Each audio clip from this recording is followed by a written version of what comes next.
Hello mga karomantik, magandang araw po sa inyo. Bago ko po simulan ang kwentong ito, isya-shoutout ko lang yung mga loyal members ko.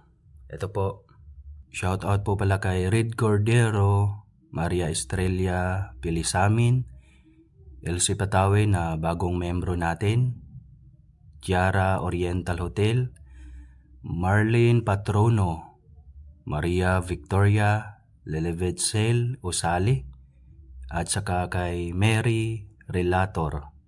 Yun lang po muna at maraming salamat po sa inyo sa lahat ng patuloy na sumusuporta, patuloy na nakikinig sa ating munting channel. Yun lang po at nilaro-laro niya ang swivel chair sa kanyang study room. Paikot-ikot siya habang sakay doon. At ang tigil niya ay ang pader kung saan nakadikit ang napakaraming stolen o nakaw na larawan niya mula kay Lian. Kahit ano ang anggulo ay napakaganda nito. Malaanghel, sobrang puti at parang hindi pang probinsyana ang kutis. Dahil tila sa porselana iyon. Tiyak siyang may dugong Kastila ang dalagita.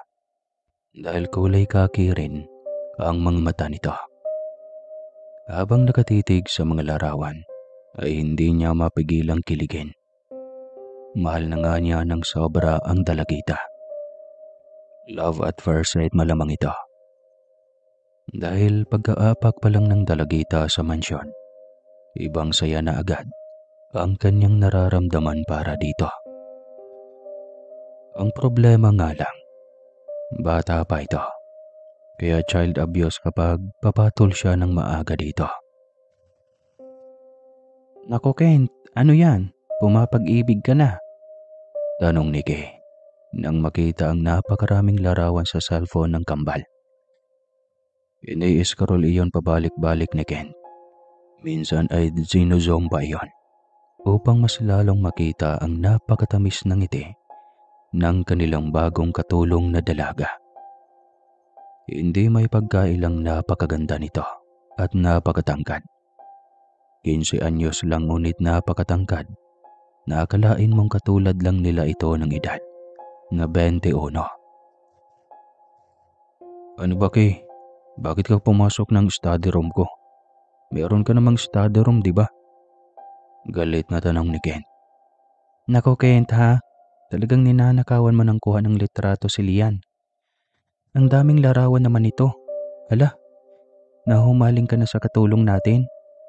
Nakatawang wika ni Kay. Tumahimik ka nga. Mamaya marinig tayo nila Ken at Kim. Balasubas pa naman ang dalawang yun. Kasi pakipot ka eh. Kunwari walang hilig sa babae. Kunwari walang may nagustuhan. Iyon pala ang katulong lang natin. Uy, ano yun? Narinig namin yun ah. Tanong ni Kim. Napahilamos na lamang ng mukha si Ken. Nagbabardagulan na naman sila nito. Ano ulit? May gusto ka ba kay Lian? Kumpirmadong tanong ni Kim.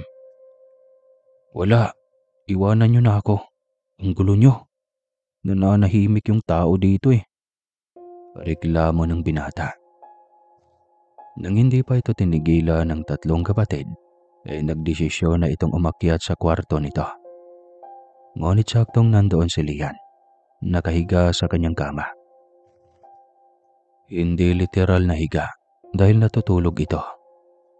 Nakashort ng kulay itim na hanggang gitna ng hita at oversized na t-shirt. Hindi niya alam kung magagalit ba siya o mag-i-enjoy sa magandang tanawin na nasa harap niya. Ito na naman ang pakaramdam niya.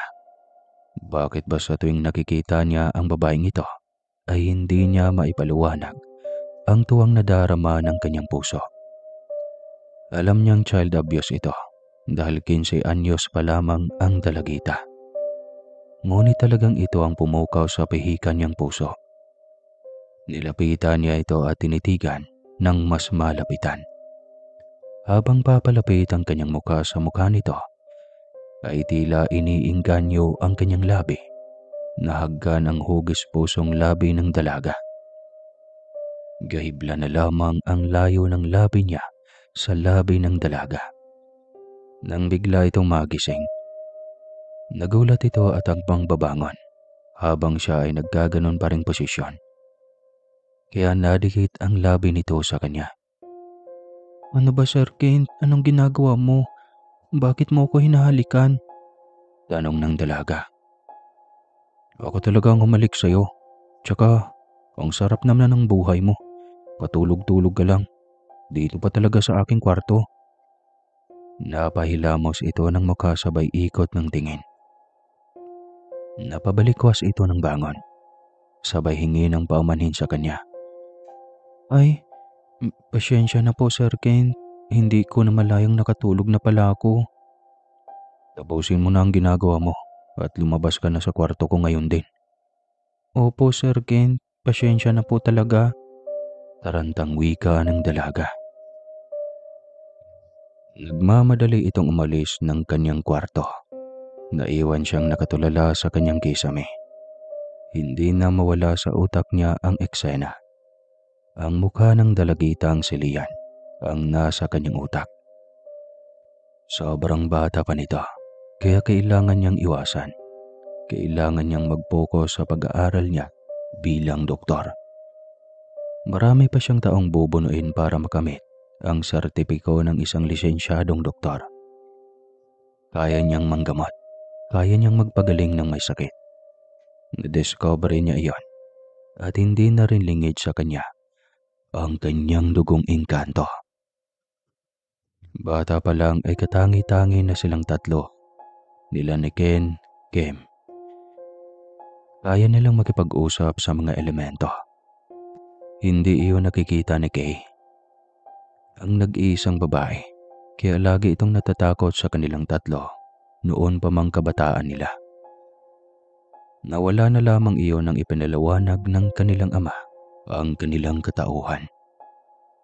Ang tungkol sa kanilang amang si Killian at ng kambal nitong si Kingsley. Hindi pa nila naranasang makatawid sa mundo ng mga engkanto dahil natatakot silang hindi na makabalik pa sa mundo ng mga tao. Para sa kanila ay mga mortal lang sila. Hindi sila nabibilang sa mga immortal. Totoo rin naman dahil halo ang gene ng kanilang dugo. May dugo silang tao kaya limitado ang kanilang buhay.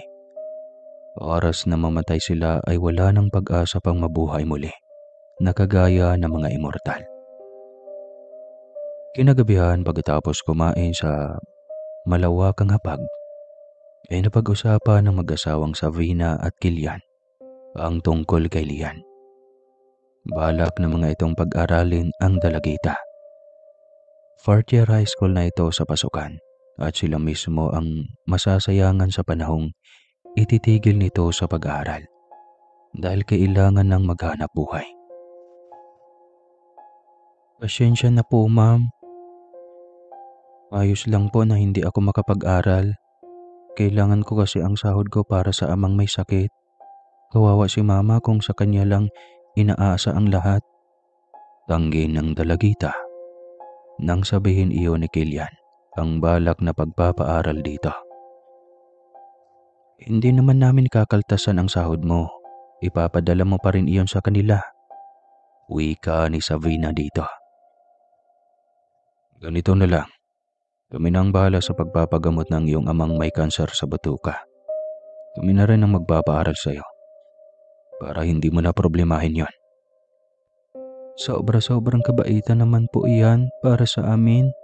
Napakabuti niyo po sa akin, ma'am, Sir Killian. Emosyonal na wika ni Lian. Maliit na bagay lang yon. Ito talaga ang misyon namin sa mundo, ang tumulong sa mga nangangailangan. Wika ng ginang. Huwag ka nang tumanggi pa, Lian. Sa ayaw at sa hindi, lilipad at lilipad ng kusa ang tulong nila mama at papa sa iyong mga magulang. At ikaw, matutupad mo rin ang iyong mga pangarap sa buhay. Saad naman ni Kay. Sang-ayon din si Ken at Kim, maliban kay Ken. na kanina pa tila walang pakialam sa usapan o sadyang nagbibingi-bingihan lang ito. Mas mainam sigurong sa ibang bansa ka na rin mag-aral, Lian, para may kasama si Kent sa US. Doon siya magtatapos sa pagiging doktor at kailangan niya ng katulong. Laking probinsya ka at marami kang alam sa buhay, kaya ikaw na lang ang isasama ko sa isa sa mga quadruplets namin. Sa adama ni Kilian. Tsaka lang tumigil si Ken sa kakalikot ng cellphone nito. Ayaw nitong pumayag dahil hindi na ito bata pa para kailangan ng alalay. Ken, gamay na ni Lian ang lahat ng mga gawaing bahay. Panganay siya eh. Kaya tiyak akong hindi ka mahihirapan. Paliwanag naman ni Sabrina. Wala itong magawa kundi ang pumayag. Kinabukasan, pinaasikaso agad ni Kilian ang visa ng dalagita. Isa siyang piloto at CEO ng paliparan, kaya marami siyang koneksyon sa mga ahensya ng gobyerno. Kaya mabilis lang ang lahat para sa kanya. Inihatid niya ang anak at ang dalagita sa condominium unit nito, kung saan ang mga ito titira. Isang malaking unit na may 2 kwarto. Tiwalang mag-asawa na maatupag ng husto ni Lian ang mga personal na pangangailangan ng kanilang anak. May maglalaba, magluluto, at mag-aasikaso sa kanilang anak. Kent, kailangan mo rin i-guide si Lian sa kanyang eskwelahan. Unang beses niya dito, kaya kailangan pa niya ng iyong tulong. Utos ni Kilian sa kanyang panganay sa quadruplets. Bakit kasi ipapadala niyo pa sa akin ang babaeng yan? Kaya ko naman ang sarili ko. Ken, ayaw ka naming mahirapan. At saka mabait namang bata si Lian. Tulong na rin natin sa kanya yan. Iyawan ko sa inyo, Papa. Puro kayo charity. Hindi na umimik pa si Kilian. Nailing na lamang ito sa puro reklamo ng kanilang panganay. Ngunit alam nitong hindi rin ni Kent matiis ang dalagita. Paglapag ng eroplano sa airport ng US, ay napahanga ng husto si Lian sa ganda ng paligid. Ngunit nagre-reklamo din ito sa tindi ng lamig. Pagkarating sa loob ng kondominium, ay tuwang-tuwa nitong inilapag ang dalang mga gamit. Ganito pala ang Amerika. Ang ganda dito. Mas maganda sa lugar natin. Oo naman, hindi ko naman sinabi na mas maganda dito. Ang sungit mo talaga, Sir Ken. Sayang ang gwapo mo. Puna ng dalaga. Hindi siya umimik. Tila ba kinilig siya sa sinabi ng dalaga. Ngunit hindi siya magpapahalata dito. Magluto ka na lang doon. Gutom na ako. Utos niya bigla sa dalagita. Ha? Paano naman tayo magluluto nito? Kararating pa lang natin. Wala tayong stocks ng pagkain. Natahimik siyang muli. Wala siyang magawa kundi ang yayain itong kumain sa labas. Diretso na rin silang naggrocery ng kanilang mga kailangan para hindi na sila labas ng labas sa kondo. Alam mo na kung saan ang kwarto mo, di ba? Siguro naman hindi mo nagagawing matulog sa hindi mo kwarto. 2 lang tayo dito. Kaya huwag kang gagawa ng hakbang na hindi ka nais-nais. Baka pagsisihan mo. Babala niya sa dalaga. Mabilis ang mga tangaw nito. Hindi na nga yata siya makakawala sa kanyang nararamdaman. Mahal na niya talaga ang dalagita. Ngunit tiyak siyang pagagalitan siya ng kanyang mga magulang. Napahila mo siya ng mukha. Bakit kasi pinadala sa akin itong babaeng ito? Para tuloy akong may bitbit na multo. Reklamo niya sa sarili. Hindi na siya makatulog dahil sa nanibago siya sa lugar. Nadagdagan pa ang isiping kasama niya ang babaeng pilit na nagsusumiksik sa kanyang puso. Unang araw ng pasok, tanghali pa ang schedule niya. Kaso kailangan niyang ihatid si Lian sa eskwelahan nito. Sa unang araw lang naman dahil sa susunod na mga araw, magbabas na ito. para lang maituro niya ang campus at kwarto nito. Sa loob ng isang buwan ay tila nasanay na rin siya sa buhay nila sa nasabing lugar. Hindi niya alam kung ganoon din si Lian. Subalit parang nag-i-enjoy din naman ito sa mga ginagawa. Hindi ito sakit sa ulo at sobrang sipag sa mga gawain. "Nakakapag-aral ka na ba?" Tanong niya sa dalagita. Isang hapon nang madatna niya itong naglilinis. "Opo, Sir Ken. Sandali, ipaghanda muna kita ng iyong merienda." "Salamat, Lian." Mabilis itong tumayo at naghugas ng kamay. Kumupo siya sa sala upang antayin ang inihandang merienda ng dalagita. Maya-maya lang ay lumapit na ito sa kanya at may 2 sandwich at juice. "Bakit isa lang? Saan yung sayo?" "Busog pa po ako, sir. Huwag niyo po akong alalahanin." "Nako, hindi maaari yan. Kailangan mong kumain. Kumuha ka ulit at sabayan mo ako. Hihintayin kita." Wala itong nagawa kundi ang kumuhang muli. Alanganin pa ito sa bawat subo nito. "Nahihiya ka pa rin ba sa akin?" Tanong niya dito bigla. Ngumiti lang ito ng tipid. Ibig sabihin ay medyo. "Pasensya na kung naging masungit ako minsan sa'yo." "Kasalanan ko din naman, sir."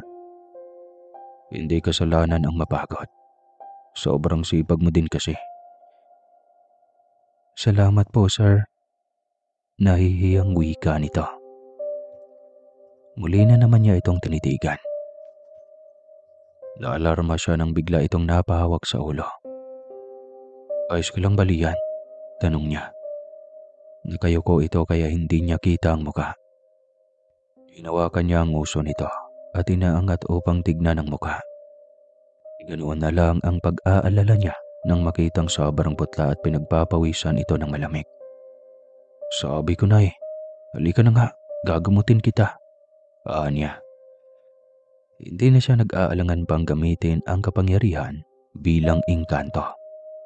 Binuksan niya ang kanyang kanang palad at itinapat sa noo ng dalagita. Ipinikit niya ang kanyang mga mata at ibinulong sa hangin na mawala na ang dinaramdam ng dalagita.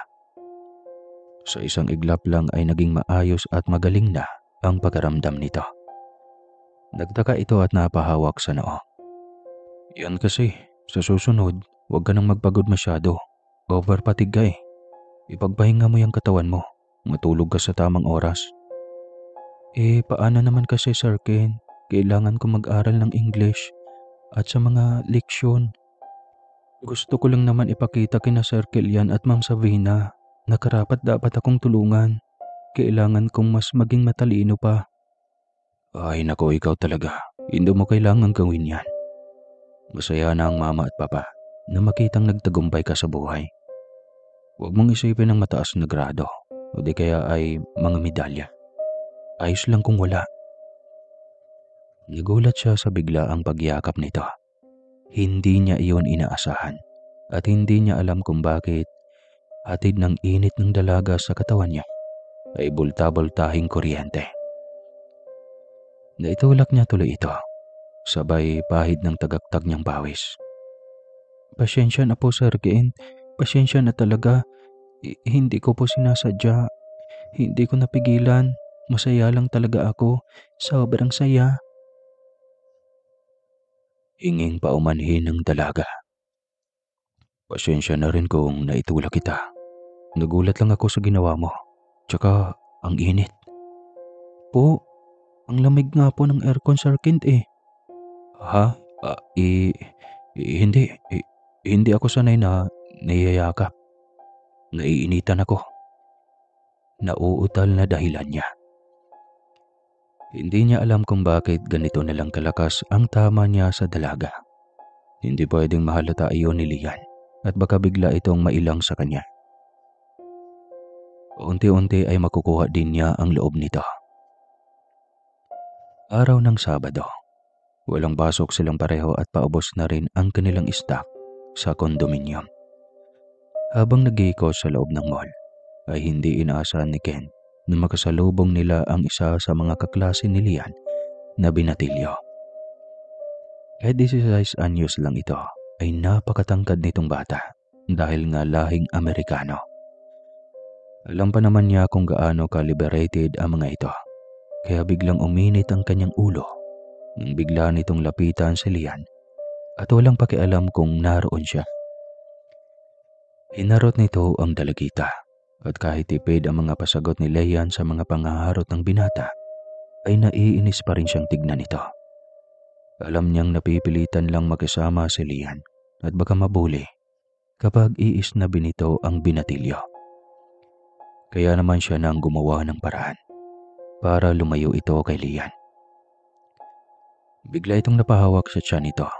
Hinahalongkat lang naman ang lamang loob ng bituka nito at dahil iyon sa kagagawa ni Ken. Hindi nito maintindihan kung maduduhal ba ito o magbabawas. Nang hindi na nito matiis ay nagpaalam na ito para pumunta sa banyo ng mall. Napatawa ng lihim si Ken. Buti na lang pala may dugong engkanto ako. Lumang ng konti. Bulong niya sa sarili. Nang makalayo na ang binatilyo ay tsaka lamang niya nilapitan si Lian. Manliligaw mo yun ano? Kunwari ay birong tanong niya. Kahit pa ang totoo ay selos na selos siya sa presensya ng kaninang binatilyong dayuhan. Naku po, malabong mangyari yun sir. Napakayaman ng lalaking iyon. Anak yun ng bilyonaryo. Hindi na ako mangangarap na magustuhan ng ganoon. Bigla siyang nakaramdam ng selo sa sinabi ni Lian. Mukhang nangarap ito ng magustuhan ng lalaking iyan. At ayaw niyang mangyari na may ibang mapupusuan ang dalaga. Bigla tuloy uminit ang kanyang ulo, ngunit hindi niya iyon pinapahalata. Pagkatapos mag-grocery, ay tahimik pa rin silang lumabas ng parking lot. At doon ay namataan niya ang binatilyo. May bitbit itong paper bag at paakyat na sa sports car na minamaneho nito. Hindi niya maintindihan ang sarili kung bakit gustong-gusto niya itong parusahan. Hindi mawala ang kanyang selos dito. Nayayabangan siya sa mga kilos nito at lalo pa itong nagyabang nang makita nito si Lian. Lalong nahalata niyang may gusto talaga ito sa kanyang personal assistant. Ganoon. Aniya sa kanyang sarili. May kapelyuhang tumatakbo sa kanyang utak. Gusto niyang bawasan ang kayabangan nito. Nang buhayin nito ang makina, ay bigla niyang tinitigan ang manibela nito. Gamit ang kanyang kapangyarihan, ay kontrolado niya ang lahat ng parte ng sasakyan. Kasama ng manibela at accelerator. Kaya ganoon na lang ang gulat ng binatilyo nang hindi nito makontrol ang minamanahong sports car. Nang buhayin nito ang makina ay diretso lang itong umabante at ayaw nang makontrol. Rambulan lahat ng kotseng naroon at lihim lamang iyong tinawanan ni Ken. Huli na nang mapagtanto niyang hindi lang bayaran ang maitulot, kundi naibigay niya sa binatilyo, kundi trauma na rin. Tiyak na matatakot na itong magmaneho ng kotse o anumang sasakyan sa susunod. Nakonsensya siya ngunit huli na nang bawiin niya. Napagtanto niyang iba ang nagagawa ng selos. Subalit, wala na. Marami nang naaapektuhan. Huwag mo kasi akong ungasan kay Lian. Ayan tuloy, kailangan mo pang magdusa. Aniya sa kanyang sarili. Narinig niya bawat reaksyon ni Lian sa nangyari sa kaklase nito dati. Ngunit nagmistula siyang bingi. Hindi niya ito pinansin. Hanggang sa nakauwi sila ng bahay, ay sira pa rin ang kanyang modo. Kaya ganoon na lang din ang pagtataka ni Lian kung bakit siya kanina pa wala sa modo. Sir Ken, masama po ba ang pakaramdam mo? Bakit kanina ka pa tahimik? Galit ka po ba sa akin? Tanong ng dalaga. Mabilis niya itong itinanggi. Pagod lang ako at wala akong dapat na ikagalit sa iyo. Sige na, magpahinga ka na. Aniya sa dalaga. Umalis itong naguguluhan sa mga kilos niya. Kanina pa lang pag-alis nila ay maganda ang modo niya. Tapos bigla na lang naging masungit at hindi rin niya maintindihan kung bakit ganoon siya magselos. Habang nagluluto ng makakain si Lian, ay napadaan siya dito at sa kanyang pag-iisip ng malalim ay hindi niya napansin na hindi pala niya nabuksan ang pintuan ng banyo. Diretso siyang tumago sa loob at pagkatapos siyang magbanyo ay tsaka lang niya binuksan ang pinto. Habang papalapit sa kinaroroonan ni Lian ay napakunot ang kanyang noo. Hindi kumarap ang mga mata ng dalagita at titig na titig sa kanya. Tila ba sobrang takot at paurong ito habang palapit siya sa kinaroroonan nito. "Ayos ka lang ba?" Takang tanong niya. Umibot ang bibig nito, ngunit tila hirap na magsalita o takot na magtanong. "Hoy Lian, anong nangyari sa'yo?" Tanong niyang muli.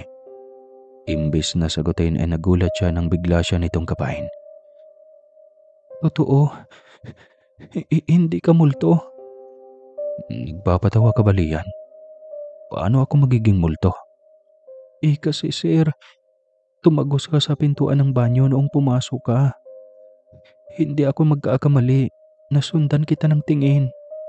Paano mo nagawa yun?" "Alam mo, Lian, pagod ka lang." "Hindi, Sir Kent. Kung pagod man ako, hindi pa rin yun kabawasan sa aking katinuan.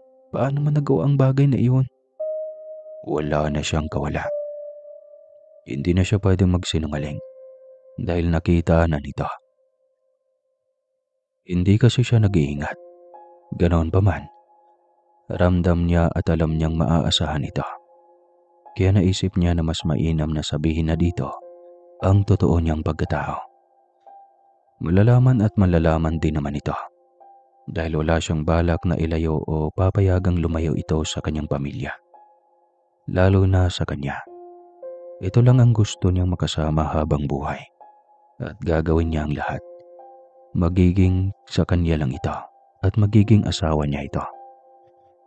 "Sir Ken, tinatakot mo naman ako eh. Subukan mo namang magsalita." Reklamo ng dalaga. Halatang kinikilabutan ito at nagtatayuan pa ang mga balahibo sa balikat. "Oo na. Aaminin ko na sa iyo ang aming lahi." "Lahi? Bakit? Lahing ano kayo? Aswang ba?"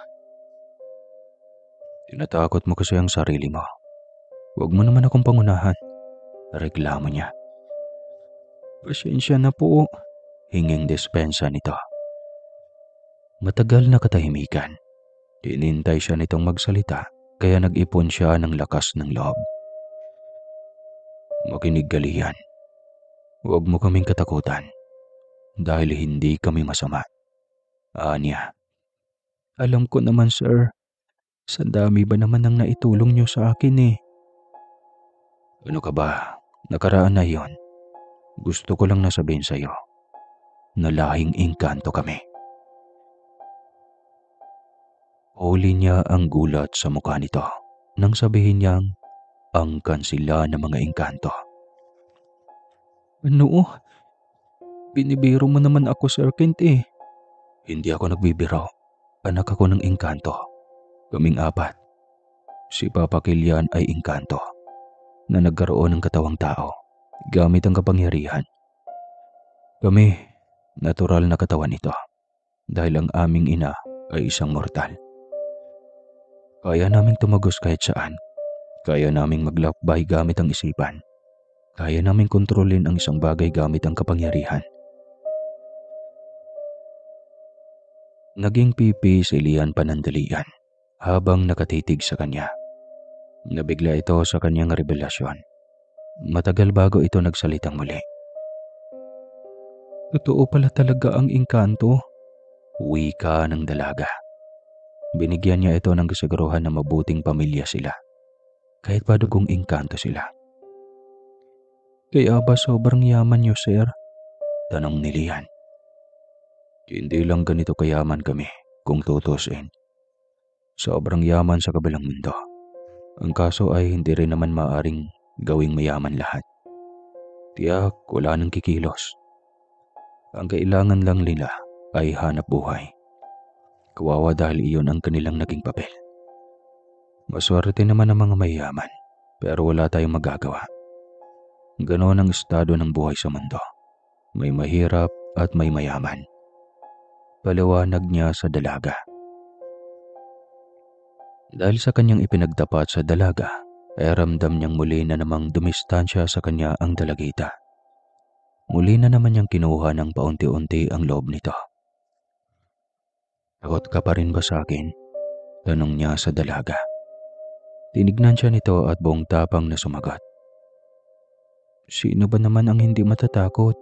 Ganyang may kapangyarihan kayo, sir.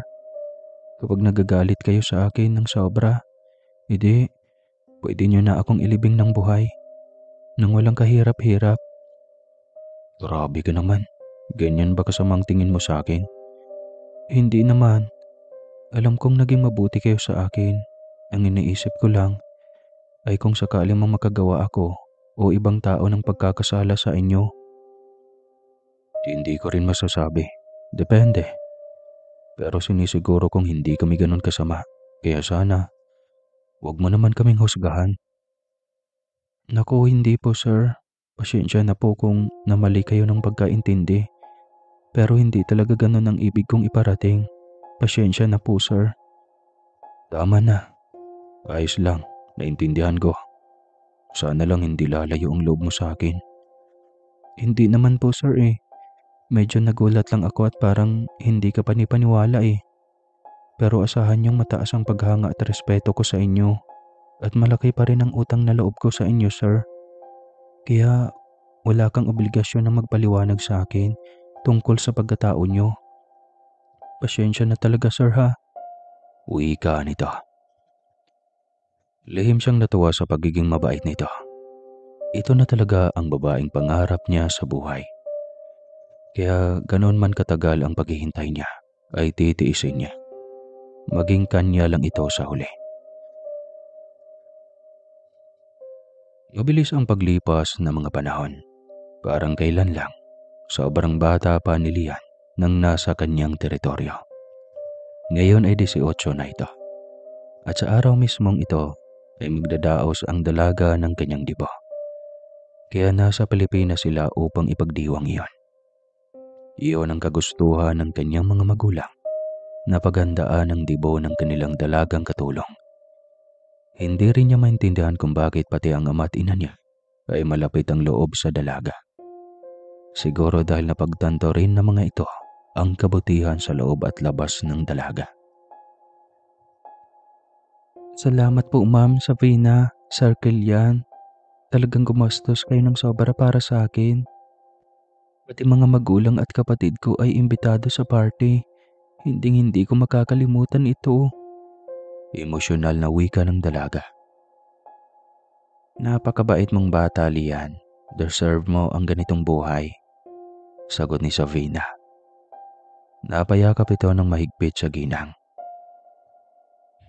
Dati rin akong mahirap ngunit nang matagpuan ko si Kilian, naging mala fairy tale ang aking buhay. At hindi na nagbago iyon. Hanggang ngayon, binata at dalaga na ang mga anak namin. Hindi nagbago ang pagmamahal at pakikitungo sa akin ng aking asawa. Napakaswerte niyo po, ma'am.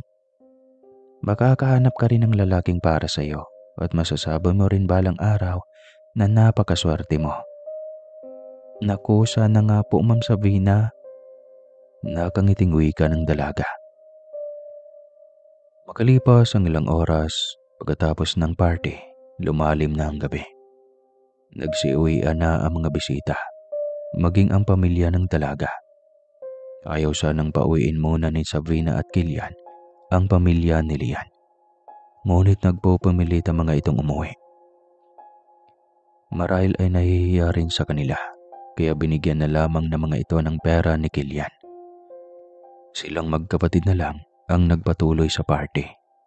Nag-iinuman sila kanina pa at patuloy ang kanyang tungga ng mga hard drink. Sobrang saya niya dahil lubusang dalaga na ang kanyang lihim na iniibig. Anumang oras ay pwede na siyang magtapat dito. Napadaan sa kanilang tatlo ang kakambal nilang babae na si Kay. Nakita nitong lunod na sila sa alak at sobrang lasing na. Kaya tinawag nito ang kani-kanilang personal assistant. Kaya alamera ka na naman, Kay. Hayaan mo muna kaming magsaya. Minsan lang ito. Reklamo ni Ken.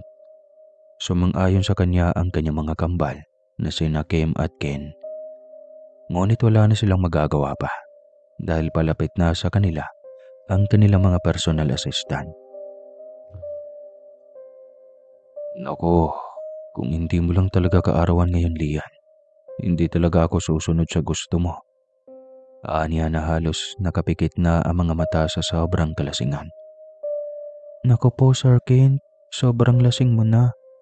Halika na nga, lilinisan na lang kita at bibihisan nang sa ganun ay umaliwalas ng konti ang pagkaramdam mo. Uwi ka ng dalaga. Halos matumba ni sila habang naglalakad dahil hirap siyang maibalanse ang kanyang katawan. Nang pinahiga siya sa kama ng dalaga, ay humingi siya dito ng paumanhin. Pasyensya na mahal ko. Sobrang saya ko lang. Kasi nga dalaga ka na. Parang kailan lang yun Aniya. Natigilan si Lian. Gayunpaman, naisip nitong dala lamang iyon ng kalasingan. Kaya tinawag siyang mahal ng kanyang boss. Kumuha na lamang ito ng bimpo na panlinis sa kanya. Ngunit nang hubaran siya nito, ay hindi na siya makapagtimpi pa. Nangyari na ang matagal na niyang tinitimpi. Ramdam niyang pag-iyak ng dalaga, ngunit baliwala iyon sa kanya. Kasi mahal niya ito. At hindi siya makakapayag na mapunta ito sa ibang lalaki. At aaminin niyang kahit may dugong engkanto siya, ay may kahinaan pa rin siya bilang isang tao. Kaya hindi siya nakapagpigil ng kanyang sarili. Kinabukasan, nagising silang pareho ni Lian dahil sa sigaw ng kambal niyang si Kay. Pareho silang napabalikwas ng bangon ng dalaga. At ganoon na lang ang gulat niya. Dahil pareho silang hubad sa ilalim ng kumot. Ngunit agad siyang napatayo sabay suot ng kanyang pantalon na pinulot niya mula sa sahig. Kuya Ken, anong ginawa mo? Tanong ni Kay. Saktong sunod-sunod na pumasok ang kanyang ina at ama. Maging sila Ken at Kim. Hindi matiis ni Liam ang kahihiyang iyan. Kaya nagtago ito sa kumot habang impit na umiiyak. Agad niya itong nilapitan upang yakapin at pakalmahin. Ken, ano ito? Tanong ni Savina. Mama, kasalanan ko ang lahat. Mama, mahal na mahal ko si Lian. Kaya ako ito nagawa sa kanya. Napilitan lang siyang magpaubaya dahil napilit ko. Kagustuhan ko ang lahat ng ito. Litanya niya. Iyaka pa rin ang dalaga. Magbihis kayo. Pag-usapan natin ang tungkol sa inyong kasal. Nagkatinginan silang lahat. Hindi makapaniwala sa biglang pangyayari. Nang makaalis na ang mga ito, ay tsaka lang siya bumuga ng malalim at humingi ng paumanin sa dalaga. Hindi iyon tungkol sa kalasingan, Lian. Mahal talaga kita. Hindi ito sumagot. Hinawakan niya ito sa balikat. Ngunit mabilis nitong inilayo ang sarili. Biglang may tumurok sa kanyang dibdib. Wari niya ay hindi siya gusto nito at tila ba nandidiri ito sa kanya. Kaya naman masakit iyon para sa kanya. Magbihis ka na, Lian. Hihintayin kita. Sabay tayong lalabas. Hinihintay tayo nila mama at papa sa labas. Aniya. Wala itong imik at isa-isang pinulot ang mga damit at pumasok ng banyo habang nakabalot ng kumot ang katawan. Nang makalabas ito ng banyo ay tumayo siya at sinalubong ito. Hahawakan sana niya ito sa kamay, ngunit inalayo muli nito ang sarili. Mauna ka na, Sir Ken. Susunod ako. Uwi ka nito. Kaya wala siyang magawa kundi ang sumunod dito. Naghihintay ang kanyang ama at ina kasama ang kanyang mga quadruplets. Umupo silang magkatabi sa tapat ng mahabang sofa ng kanyang ama at ina. Nakapag-usap na kami ng papa mo, Ken. Bukas na bukas din. Magpapakasal kayo ni Lian sa husgado bago kayo bumalik sa US. Bukas ng hapon ay dapat na ikasal na kayo. Maliwanag ba? Tanong pa ni Sabrina. Kung gusto ni Lian ay ayos lang sa akin, Mama. Pero kasi baka hindi siya papayag. Reklamo niya. Anong hindi papayag? Di hamak na dihado siya sa ginawa mo. Kaya magpakasal kayo sa ayaw at sa gusto ninyo. Ayoko lang na biglang mabalitaan namin na napunti si Lian, tapos hindi kayo kasal. Kakasira ng reputasyon iyon ng ating pamilya. Nasa first class tayo ng pamilya. Maraming nakatingala. Marami ring nakamasid sa kamalian natin. Kaya sa abot ng ating makakaya, susubukan nating hindi badungisan ang ating pamilya. Mahabang paliwanag ni Kilian. Masakit sa dibdib ng dalaga nang marinig na kaya lang siya kailangang pakasalan ni Ken. Matapos nitong pansamantalahan siya ay upang hindi madugisan ang pangalan ng pamilya. Hindi ito pagpapakasal dahil mahal siya nito o gusto ng buong pamilya. Nakakapangliit. Pero ano nga lang ba siya? Isang di hamak na katulong. Ano naman ang ambag niya sa pamilya? Sakit sa ulo, gayang wala naman siyang maipagmalaki sa kanyang pamilya na umaasa lang din sa tulong ng kanyang amo. Lian, ayos ka lang ba? Tanong ni Sabrina. Opo, ma'am. Ayos lang po ako. Mahinang sagot niya. Halatang napipilitan. Kinabukasan ay araw ng kanilang kasal. Simpleng kasalan iyon subalit kalat agad sa social media. May masaya ngunit higit ang pagbabatikos. At higit na inula ng maraming batikos ay siya dahil ang tingin sa kanya ng mga tao ay isang gold digger. Sinamantala niya ang kabaitan ng pamilyang bilyonaryo. Masakit iyon sa kanyang dibdib. Kailangan pa niyang mag-deactivate ng kanyang account sa social media upang hindi na makita at mabasa ang mga pambabati ko sa kanya. Nang nasa iyo ay sala ulit ay ginawa niya pa rin ang kanyang obligasyon bilang isang personal assistant ng kanyang asawa na. Ngunit hindi ang papel bilang asawa. Doon pa rin siya natutulog sa kanyang dating kwarto at hinahayaan lang siya ni Ken sa ganoong sistema. Ibig sabihin ay ayaw din ito sa kasal. Napilitan lang din itong magpakasal dahil gusto ng mga magulang. Sinabi lang nito ng una na mahal siya nito upang hindi siya masasaktan. Huling taon na rin ito sa pag-aaral bilang doktor. Sa susunod na taon ay balak na nitong kumuha ng board exam. Kaya malaking sagabal siya sa tagumpay ng buhay nito. Hanggang sa huling araw iyon ng kanilang klase, niyaya siya ng mga kaklase na mag-outing para pasasalamat dahil nakilala siya ng mga ito. Gusto ng mga ito ang kanyang kabaitan at hindi lihim sa kanya na gusto siya sa isa sa kanilang mga kaklase. Ito si Kurt at mayamang angkan rin na noon pa ay nagpapapansin sa kanya. Ngunit hindi niya iyon binigyan ng pagkakataon dahil inatupag niya ang kanyang pag-aaral bilang nurse at ang kanyang trabaho bilang personal assistant. Alam niyang matagal na itong may gusto sa kanya at very attractive siya sa mga Amerikano. Alam nito ang kanyang trabaho dahil minsan na siya nitong tinatanong at minsan na siya nitong nakita na kasama sa Ken.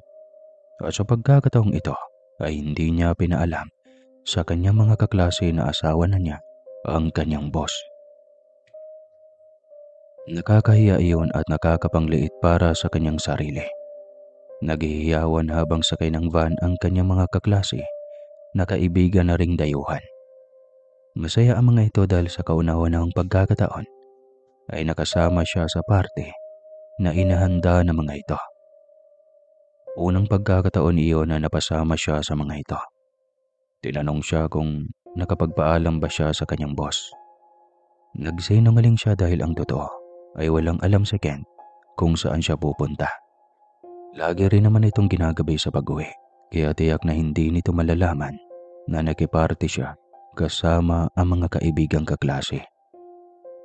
Ngunit napakamalas yata niya dahil kung kailan may pinuntahan siyang party, tsaka naman maagang umuwi ang kanyang asawa. Hindi rin niya alam kung paano siya nito natunton at galit na galit ito nang makita siyang umiinom ng wine. Katabi ng kaibigan niyang lalaki na nakaakbay pa sa kanya na hindi niya namalayan. Malayo pa lang ito ay naghuhumiyaw na sa sakit ng ulo ang kanyang kaibigan. At dito nakatitig si Kent na halos lamunin na nito ang binatang dayuhan. Di ba sila yung dayo doon? Kasi sila yung hindi taga ron. Habang sapo ng kanyang kaibigan ang ulo nito, ay tinulungan naman ito ng mga kasamahan nila. Halos mawala na ito ng malay sa sobrang sakit. At nang mapagtantong inaapoy ito ng lagnat, ay napagpasyahan ng lahat na isugod ito sa ospital. Nagkapantal-pantal din ito sa buong katawan. Daig pa ang nagapangan ng maraming higad sa katawan. At sobrang pula ng buong mukha at katawan nito. Bigla ring sumama ang panahon. Batid niyang dahil ito kay Ken. Nang maisakay si Kurt sa van para isugod sa ospital, ay biglang lumapit ang kanyang asawa at hinila siya palayo sa van. At balak mo pa talagang sumama? Tanong nito sa galit na boses. Biglang gumuhit ang kidlat, kaya napahawak siya sa kanyang ulo. Pinagsarahan na lamang siya ng pintuan ng van ng kanyang mga kaklase sa takot na baka madamay ang mga ito sa galit ni Kent. Biglang gumuhit ang napakalakas na kidlat at tumama iyon sa van. Kitang-kita niya kung paano ito bumaliktad. Ngunit wala siyang magawa dahil napakalakas ni Kent at hinila na siya nito papasok ng kotse nito. Sakto namang bumagsak ang napakalakas na ulan. Nang maipasok siya nito sa loob ng kotse, nagwala siya sa loob dahil gusto niyang makita ang mga kaibigan. Baka napano ang mga ito dahil sa kidlat. Hindi mo problema iyon, galit na wika ni Kent habang binubuhay ang makina ng sasakyan. Patuloy ang pagsama ng panahon. Sobrang dilim ng buong paligid, gawa ng makapal na ulap at ulan. Ikaw ba ang may kagagawa ng lahat ng ito? Tanong niya. Ano ba sa palagay mo, Lian? Tanong nito pabalik. Wala kang awa, Kent. Bakit mo ginawa iyon? Anong kasalanan nila sa'yo? Alam mo kung ano, nadamay na rin sila sa kalandian ng lalaking iyan. Sa iyo na rin. Alam mong 1 taon na tayong kasal at mag-asawa. Nakipaglandian ka pa rin sa iba. Bakit? Sa papel lang naman tayo mag-asawa, hindi ba? At saka, kaibigan ko lang si Kurt. Depensa niya.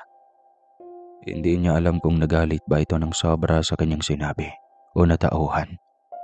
Ngunit bigla itong tumahimik hanggang sa marating nila ang kanilang bahay. Habang papasok sa loob ay wala itong imik at hawak pa rin siya nito ng mahigpit na tila ba. Takot na baka tatakasan niya. Nang makapasok sa loob ay papasok na siya sa kanyang kwarto. Ngunit bigla siya nitong hinila. Ano ba, Kent? Gusto ko nang magpahinga. Magpapahinga ka, pero sa kwarto natin. Wika nito sabay hila sa kanya, papasok sa main room, ang kwarto nito. Kent, ano ba? Bitawan mo ko. Lasing ka ba? Ikaw ang nakipag-inuman. Ako pa ang nalasing. Yun naman pala. Bitawan mo na ako dahil gusto ko nang magpahinga sa kwarto ko. Ang sabi ko, magpapahinga ka sa kwarto natin. Ngunit pagkatapos na ng ginagawa ng mag-asawa. Ito ang gusto mo, hindi ba? Pwede, ibibigay ko sa'yo. Wika nito, sabay tulak sa kanya sa malambot na kama. Hinubad nito ang pang-itaas at dinaganan siya. Umiyak na lamang siya. Hindi ito ang ibig niyang sabihin, ngunit hindi siya makapagsalita dahil sa takot na baka bigla siya nitong gamitan ng kapangyarihan bilang engkanto. Wala siyang laban dito. Nag-aalala na nga siya ng sobra sa kanyang mga kaibigan. Matapos nitong gawin ang nais nito sa kanya, ay bigla na lang siyang napahawak sa kanyang puson. Sobrang sakit nito. Nung una ay tahimik lang niyang sapo iyon. Impit ang boses nang hindi marinig ng nakapikit na si Ken. Alam niyang gising pa ito. Napagod lang sa ginawa nito. Ngunit maya-maya pa ay bigla na namang sumakit ang kanyang puson. At sa pagkakataong iyon ay hindi na niya matiis ang sakit. Kaya napasigaw siya. Dahilan para makuha ang atensyon ni Ken. Bumangon ito at agad na hinawakan ng kanyang puson. Nakita nito ang nanlalamig at nanginginig niyang kamay. Hindi ko na kaya. Ang sakit ng puson ko. Aniya. Walang alinlangan siya nitong bunuhat para isugod sa ospital. Hindi rin ito alam kung ano ang gagawin. Dahil bigla itong nataranta. Inasikaso din kaagad siya ng doktor pagkarating sa ospital. At doon ay napag-alaman niyang nagdadalang tao siya. Kamunti ka ng makunan dahil sa stress. At dahil na rin sa pag-inom niya ng wine. 1 buwan na siyang buntis. At saka lang din niya naalala na delay na nga pala ang kanyang dugo. Hindi niya alam kung magiging masaya ba siya o maging malungkot sa pagbubuntis niya. Magiging ina lang siya sa batang hindi man lang siya mahal ng ama. Halata ni Kent na malungkutin na siya, kaya bigla ring nalungkot ito. Iniisip rin ito na hindi niya ito mahal at ayaw niya ang pagbubuntis niyang iyon. Pagkarating sa tirahan ay imbis na magsaya, ay naglasing si Ken. Pagkatapos siyang patulogin si Lian, ay lumabas muna siya ng kwarto at uminom ng alak dahil gusto niyang maglasing. Nasuntok niya ang matigas na dingding ng kusina. Namuo ang luha sa kanyang mga mata. Unang beses niyang umibig at unang beses niyang mabigo. Hindi niya matanggap na hindi siya mahal ng babaeng mahal niya at ina ng anak niya. Bakit hindi mo ko kayang magawang mahalin, Lian? Dahil ba nalaman mong dugong engkanto ako? Nung niya, habang patuloy pa rin sa pagtungga. Nang maramdamang tila mabigat na ang kanyang katawan dahil sa alak, ay nagpasya na siyang pumasok sa kwarto. Mahimbing na ang tulog ng kanyang asawa. Nilapitan niya ito at kinumutan. Pagkatapos ay banayad na hinalikan ng noo nito. Maghihintay ako sa tamang panahon kung kailan mo ko matutunang mahalin, asawa ko. Pagkatapos ay maingat na humiga sa tabi nito. Kinabukasan na maaga niya itong pinagluto. Pareho silang walang pasok at nagpasya siyang ipagluto ito kahit hindi siya marunong. Nang magising si Lian ay naabutan siya nitong hirap sa pagluto ng bacon at ang nilutong hotdog ay kamuntika ng matusta. Ken, anong ginagawa mo? Saad ni Lian. Gusto kitang ipagluto. Ewan ko ba kung okay na to? Hindi mo naman kailangang gawin eh. Ginising mo na lang sana ako para maipagluto kita. Busog ako, Lian. Ikaw at ang anak natin ang inaalala ko. Gusto ko kayong pagsilbihan, ngunit ito, wala talaga akong alam sa pagluluto. Parang gustong matawa ni Lian habang tinitignan ang reaksyon ng asawa.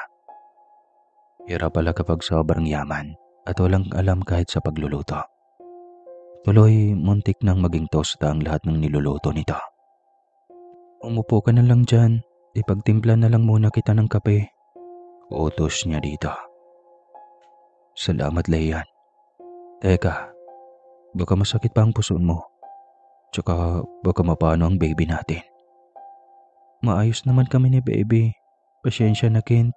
Hindi ko alam na buntis ako. Munti ko na tuloy mapahamak ang anak natin. Bigla siyang hinawakan ni Ken sa kanyang kamay. Napatitig siya dito. Saktong nagdama ang kanilang mga mata. "Bakit?" tanong niya. "Lian, pwede bang mahalin mo rin ako? Para sa anak natin." "Matagal na kitang minahal, Ken. Mahirap lang kasi mahal kita pero hindi mo ako magawang mahalin dahil mahirap lang ako. Katulong mo lang ako. Hindi mo ko kayang maipagmalaki." Bigla siyang hinalikan nito sa labi, kaya natahimik siya at napakapit sa batok nito. "Sinong nagsabi sa'yo na hindi kita mahal? Una pa lang sinabi ko na sa'yo na mahal kita, hindi ba? Kaya ako rin nagawa yun sa'yo dahil hindi lang sa kalasingan yun. Kung hindi, hindi na ako nakatiis. Ang tagal kitang pinangarap na maging akin, Lian." Bigla siyang napayakap dito. Hindi niya inasahan na totoo ang narinig niyang iyon mula sa bibig ng asawa. Ang buong akala niya ay napilitan lang ito. "Totoo ba ang lahat ng ito?" Emosyonal na tanong niya. Tumango ito at seryosong tinitigan siya. "Oo, mahal kita. At walang ibang lalaki makakaagaw ng atensyon mo mula sa akin. Hindi ko sila tatantanan." "Ano ka ba, Ken? Ikaw lang naman ang mahal ko eh. Kaya hindi mo kailangang gawin ang bagay na yun." Anya. Simula noon ay naging maayos na ang kanilang pagsasama. Ipinakita niya sa asawa niya ang totoong pagmamahal niya rito. Ganoon din si Ken sa kanya. Hanggang sa dumating ang araw ng pagtatapos ni Ken. Sabik at sobrang proud siya kung ano man ang narating ng kanyang asawa. Hindi iyon para sa propesyon. Pangarap iyon ng asawa niya na matapos dahil gusto nitong makatulong sa maraming tao. Masamang pakiramdam niya kanina nang yayain itong sumama sa graduation nito. Kaya tumanggi siyang magpahinga na muna. Naintindihan naman siya nito. Nag-aalala din ito at ayaw pa sanang pumunta sa graduation nito. Ngunit tiyak na naroon na ang ama at ina nito na naghihintay. Iyon ang kanilang usapan. Diretso ang mga ito sa campus. Tsaka na ang mga ito dediretso sa kanilang tahanan pagkatapos ng seremonya. Kaya kailangan din niyang maglinis. Ngunit makalipas ang ilang sandali, matapos siyang maglinis sa buong bahay, ay naramdaman niyang tila mali na hindi niya sinamahan ang kanyang asawa sa tagumpay nito. Ramdam niyang bumubuti na rin ang kanyang pakiramdam. Wala na ang kanyang morning sickness, kaya nagpasya siyang sumunod sa campus. Hindi pwedeng wala siya roon. Saktong pagdating niya doon ay tinawag ang pangalan ng kanyang asawa sa entablado. Nasorpresa pa siya nang malamang cum laude ito. Sobrang saya niya. Hinintay niyang bababa ito at lalapitan niya agad ito. Sa dami ng mga naroon ay hindi rin niya nakita ang mga magulang ni Ken, ang kanyang mga biyanan. Ngunit ganoon na lang ang kanyang pagkagulat. Nang pagbaba ni Kent ay may babaeng sumalubong dito at hinalikan ito sa labi. Sobrang nagulat siya at nagdulot iyon ng malaking sugat sa kanyang puso. Kaya naman pala pumayag agad ito nang sabihin niyang hindi siya dadalo dahil may isasama pala itong ibang babae.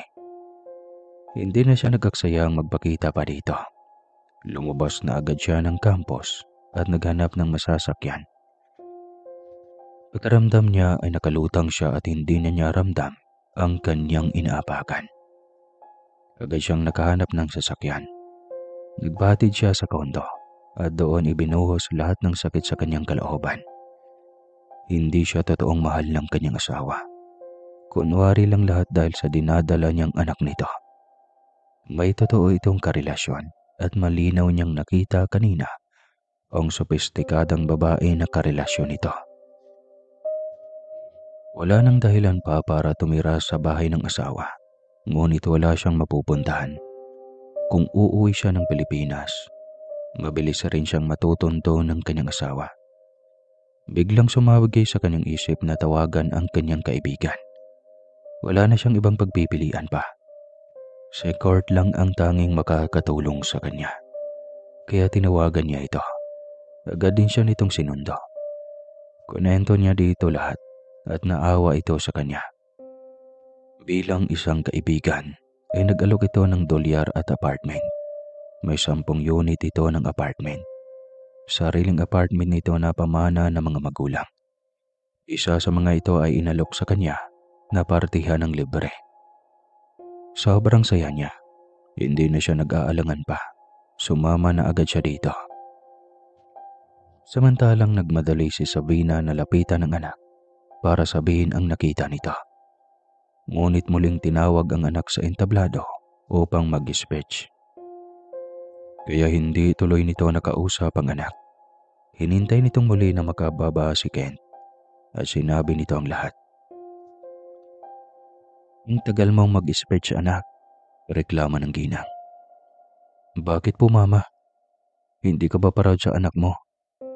"Siyempre proud, kaya lang may hindi talaga proud sa ginawa mo." "Sino? Tsaka bakit hindi?" "Naku Ken, sinong asawa ang magiging proud kapag nakita niyang may kahalikang ibang babae ang kanyang asawa?"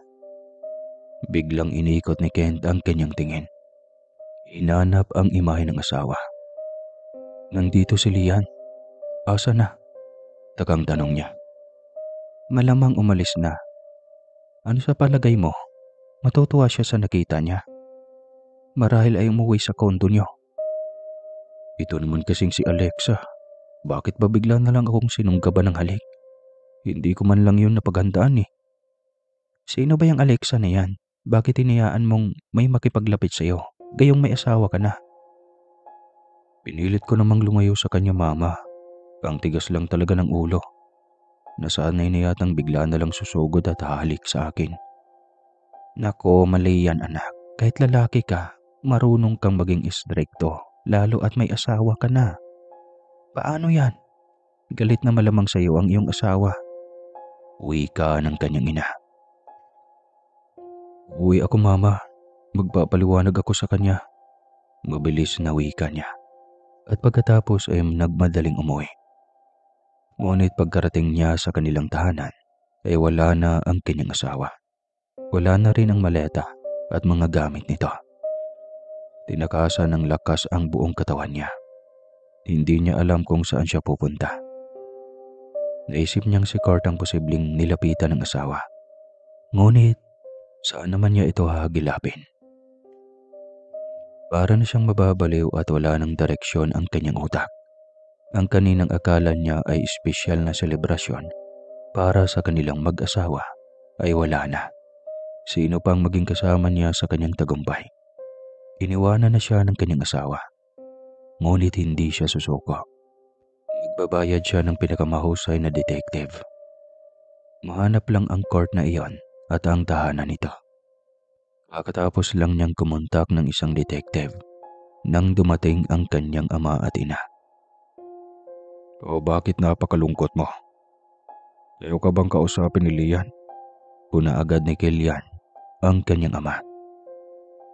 "Nilayasan na niya ako, ma. Pa." "Nako, saan naman magpunta ang batang iyon? Hanapin mo nga, Ken. Buntis pa naman yun." "Alam ko po. Kaya nga pinapahanap ko na sa isa sa pinakamagaling na detective dito. Mag-a-update siya pagkatapos ng 1 oras." "Mabuti kung ganon. Nako, baka hindi pala kami magkikita ng batang iyon. Aalis pa naman kami mamaya. Kapag natagpuan mo, dalhin mo agad sa Pilipinas. Mas mabuti yatang doon na muna siya manganganak para maraming mag-aalaga sa kanya." Wika ni Sabina. "Opo ma, dadalhin ko siya agad. Pangako yan. Kaya wag na kayong mag-alala." Sagot niya. Wala pang 1 oras nang tumawag sa kanya ang nakontak niyang detective. Dapat FBI yung kinontak. Binigay nito ang nakuhang address ng binata. Agad niya iyong tinungo at napagtanto niyang hindi rin basta ito dahil nakatira ito sa malaking mansyon nang nag-iisa sa edad na 18. Agad siyang nag-doorbell. Binuksan siya ng guard at tinanong kung ano ang kailangan. Agad niyang hinanap ang binata, ngunit wala ito doon. Pinakita niya sa guard ang mukha ni Lian at ang sabi nito ay daang babae na ang dinala ng amo sa mansyong iyon. Ngunit hindi pa nito nakita ang mukha ni Lian na tumira kahit isang araw. Biglang uminit ang kanyang ulo nang marinig iyon. Kung ganoon, karami na ang babaeng nadala nito sa bahay nito. Ibig sabihin ay babaerong tao iyon. Aalis na sana siya nang may paparating na mamahaling kotse. Hindi ito pumasok sa gate, bagkus ay lumabas ang nagmamaneho nito. Walang iba, kundi si Kurt. Hindi na niya hinintay na makalapit ito. Sinalubong niya agad ito at tinanong kung nasaan si Lian. Inangasan lang siya nito at sinabing anong pakialam nito sa kanyang asawa. Kita niya sa mga mata nito na nagsisinungaling ito, kaya hindi siya nakapagtimpi. Ginamit niya ang kanyang kapangyarihan sa harap mismo ng guard nito. Bigla na lang may malaking tornado ang humigop kay Kurt. Inikot-ikot nito ang binata. Halos 10 metro ng layo nito mula sa lupa. Nagsisigaw ito ng help. Sinabi niya dito na tutulungan niya ito at ililigtas. Subalit kailangan itong sabihin kung nasaan ang kanyang asawa. Pumayag ito kaya kaagad niyang tinunaw ang ipo-ipo. Nagsusumigaw ito ng bitawan ng matutunaw na ipo-ipo. Saktong sa kanya ito mahuhulog kaya sinalo niya at itinayo sa lupa.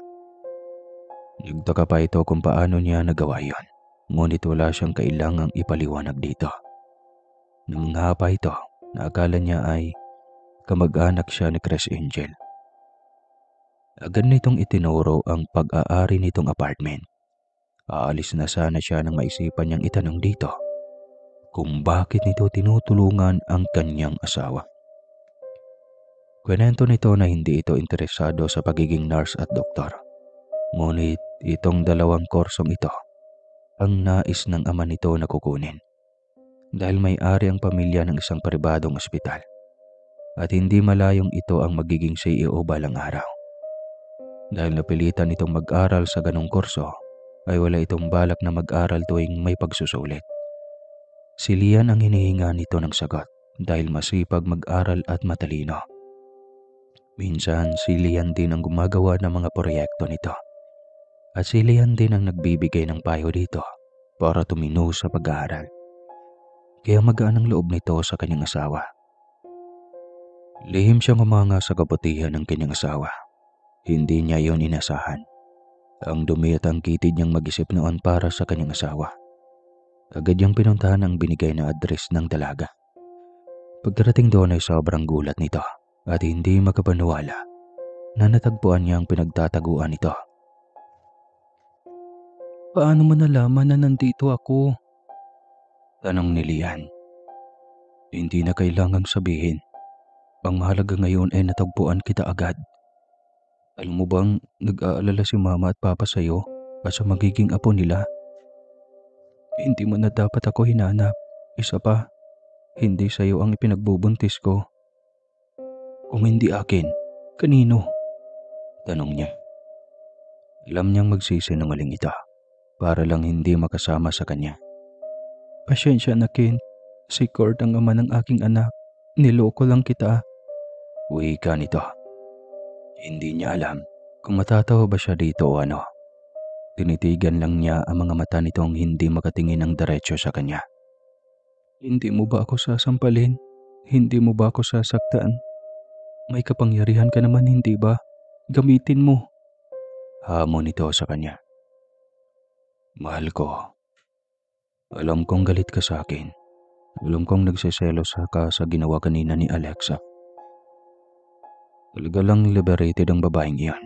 Lantaran ng kalandian. At kapag may gustong lalaki, talagang gumagawa ng paraan.